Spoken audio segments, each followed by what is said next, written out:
Welcome once again, fellow learners. This is your mentor, Ray, your fact check buddy, joining you for another teaching and learning session related to two topics that I'd like to highlight for your test preparation. So let's engage.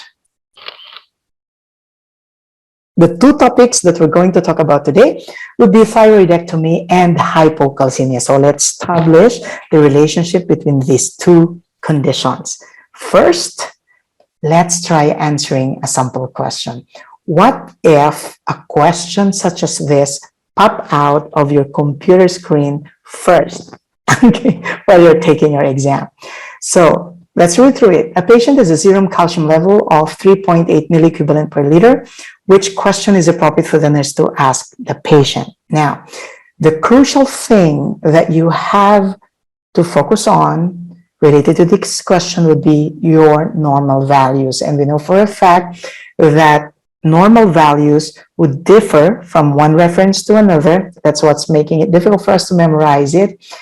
And it depends on the unit that was used. So in this case, how we're going to deal with it? So that's what we're going to talk about as we engage in today's teaching and learning session. So the normal calcium level, if milliequivalent per liter is the unit that was used, is 4.5 to 5.2 milliequivalent per liter. Some literatures would say 4.5 to 5.0 milliequivalent per liter. So that's acceptable.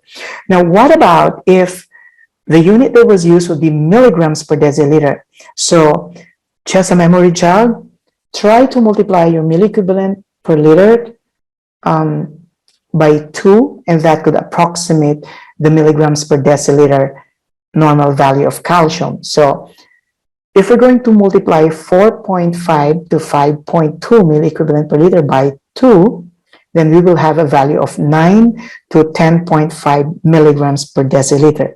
So which means the normal calcium level would be, for the unit milliequivalent per liter, 4.5 to 5.2 milliequivalent per liter. But if it's given in milligrams per deciliter, the normal range could be 9 to 10.5 milligrams per deciliter.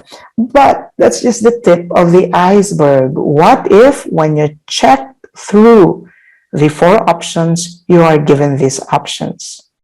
And sometimes you will need to relate the facts or situations that are being presented in the question to the normal value. So passing the test is not just about memorizing facts, memorizing your normal values. More importantly, you have to learn how to reflect on those values. What are they telling you?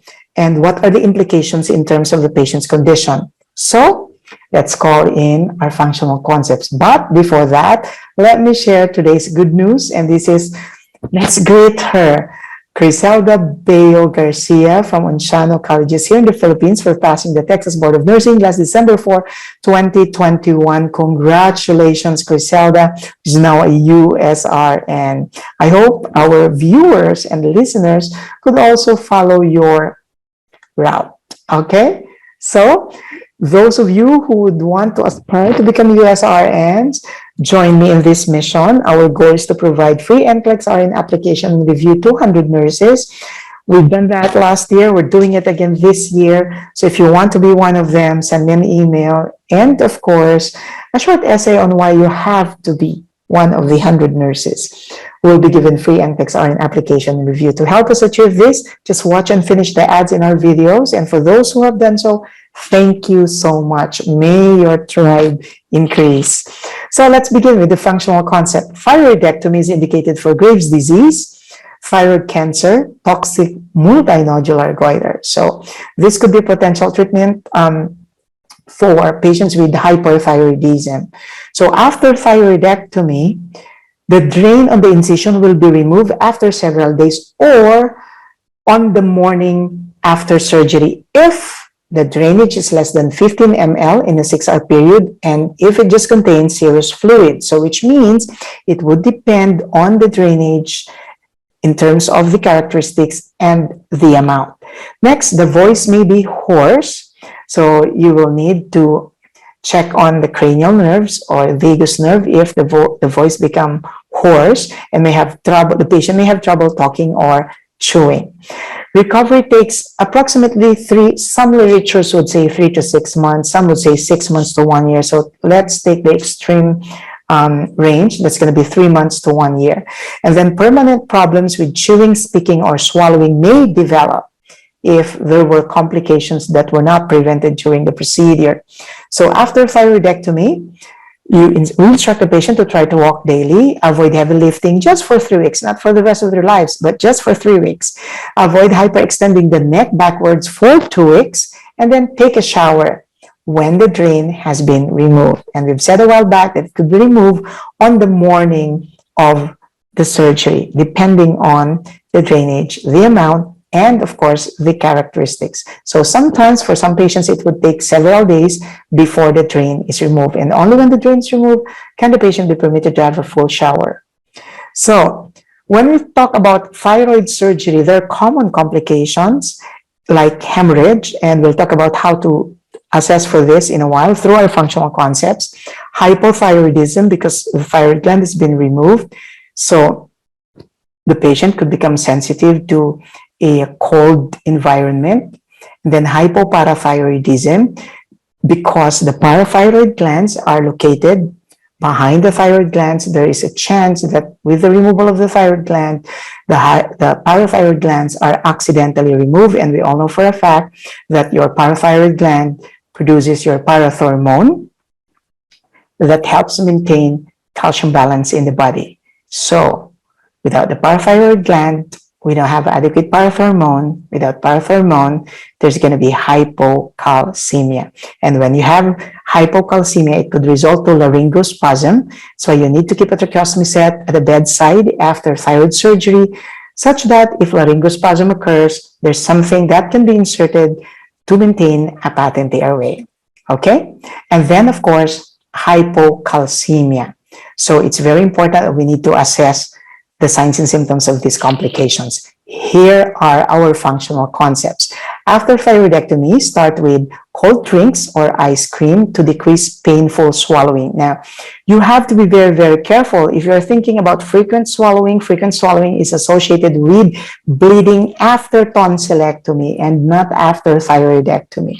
Okay, so after thyroidectomy, you may instruct the client to take laxatives to promote bowel elimination because the basal metabolic rate could have slowed down due to the removal of the thyroid gland, so the patient could have constipation. Okay, now after 24 to 48 hours post-thyroidectomy, wash the wound with clean water twice a day. Avoid alcohol and hydrogen peroxide as it can delay healing. Now, sometimes it's very important to focus our attention behind the neck, especially if there's dampness. That could mean because of gravity, blood could have oozed towards the back of the neck, and that could be indicative of bleeding. So tingling around the mouth after thyroidectomy may indicate hypocalcemia, and it needs to be immediately reported to the healthcare provider or the physician. Fever, pain, and swelling at the incision site after thyroidectomy indicate infection, and that needs immediate reporting to the MD. Tachycardia and increased temperature after thyroidectomy indicate thyroid crisis, and this is a medical emergency. It could potentially lead to atrial fibrillation and heart failure, and it needs immediate reporting to the physician. So there are two important vital signs that you need to check after thyroidectomy. It's going to be the heart rate and, of course, the temperature. Tachycardia and decreased BP after thyroidectomy may indicate bleeding that needs immediate reporting to the MD. Now, accidental removal of the parathyroid gland during thyroidectomy can lead to hypocalcemia. And the hypocalcemia is a condition characterized by decreased calcium levels. We talked a while back that the normal level of calcium is depending on the unit. So it's going to be 4.5 to 5.2 milliequivalent per liter or 9 to 10.5 milligrams per deciliter. Now, if the patient is having less than that, so what could be the manifestations? Like, for example, if you are given a multiple choice with multiple response type of questions or SATA or select all that apply, pay particular attention to the fact that the earliest manifestation could be tingling around the lips, the hands, and even the feet. And then there's going to be numbness. And then there's going to be your carpopedal spasm and Vostek sign, which means when you percuss the facial nerve, okay, there's going to be facial muscle twitching towards that side. And then eventually, the patient may develop depression and seizures.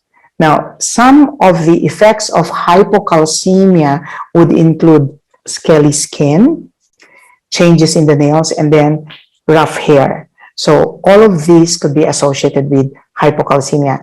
In terms of the cardiovascular function, the patient could develop palpitations or abnormal heartbeats.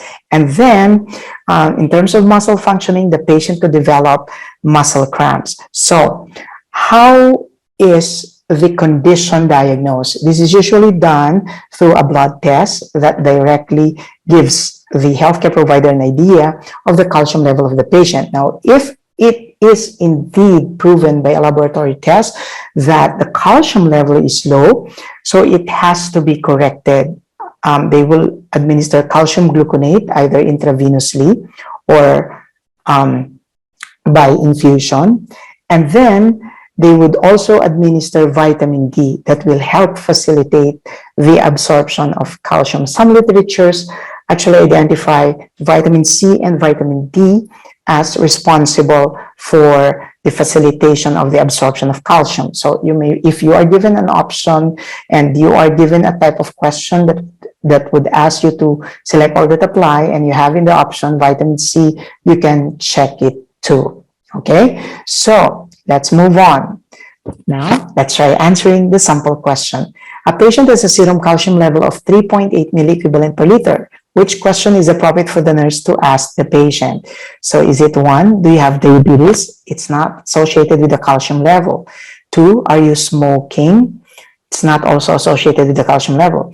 If a patient has diabetes, they're having polyuria, and what electrolyte is usually excreted in the urine? It's potassium. So hypokalemia is associated with either diabetes mellitus or diabetes insipidus due to the polyuria, okay? But not calcium.